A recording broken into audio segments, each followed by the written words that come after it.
नमस्कार किसान साथियों, नमस्कार व्यापारी साथियों। बात करते हैं प्याज की। तो पुरानी प्याज की क्वालिटी अब लगातार कमज़ोर होती जा रही है और इसी वजह से बाजार में बड़े उछाल की उम्मीद लगभग खत्म होती दिखाई दे रही है।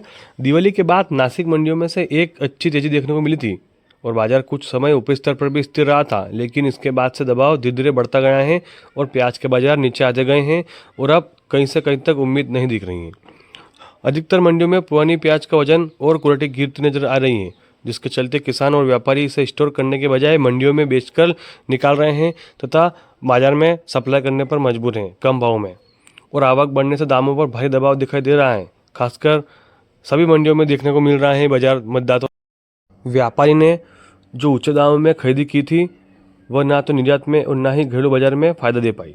और कुछ किसान साथियों ने भी स्टोर करके रख रखे थे प्याज अपने घरों में, अपने गोडाउन में, उनको भी अब सड़न नहीं बचा पा रही है। सड़न से बचाना मुश्किल हो रहा है और वो ख़राब होते नज़र आ रहे हैं और उन्हें बाज़ार में कोई अच्छा भाव भी नहीं मिल पा रहा है।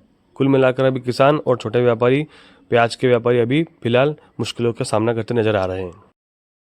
मंडियों में आवकें भरपूर हो रही हैं तथा डिमांड सप्लाई इतनी तेज़ी से नहीं बढ़ रही है, न ही कोई बड़ी मांग आ रही है।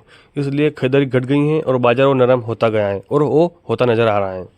उम्मीद थी बांग्लादेश से कि वहाँ पे थोड़ा इंपोर्ट हो, क्योंकि दाम वहाँ बढ़ रहे थे, लेकिन इंपोर्ट के अनुसार बांग्लादेश सरकार फिलहाल भारत से प्याज आयात के मूड में नहीं है। संकेत साफ है, अब अगले सीजन में ही आयात पर विचार होगा। अगले महीने लाल प्याज की कुछ खेप शुरू हो सकती हैं, लेकिन इसकी पूरी सटीक जानकारी अभी अपने पास नहीं है। जैसे जानकारी आएगी हम आपको ज़रूर बताएंगे। ये जो लाल प्याज की खेप शुरू होने का है, लेकिन इसके अभी पक्का नहीं है, इसकी पुष्टि नहीं हो पाई है। इसलिए मौजूदा सीजन में पुरानी प्याज को बड़े निर्यात सपोर्ट मिलने की संभावना बहुत कम है। मतलब साफ है कि क्वालिटी गिर रही है, आवक बढ़ रही है, दामों पर दबाव जारी है। बांग्लादेश में सपोर्ट की संभावना बहुत कम है। अगर आगे बाजार की संभावना जो है डिमांड के ऊपर तय करेगी। हाँ, हो सकता है कि अगर जो पिछले बरसात में अभी जो बरसात हुई थी उससे कई राज्यों में बारिश की वजह से प्याज खराब हो चुकी हैं, अगर ऐसा होता है तो प्याज में तेज़ी देखने को मिल सकती है। लेकिन फिलहाल अभी कुछ सपोर्ट नहीं दिख रहा है, कहीं से कहीं तक बाजार में डिमांड नहीं है और आवकें बरकरार है।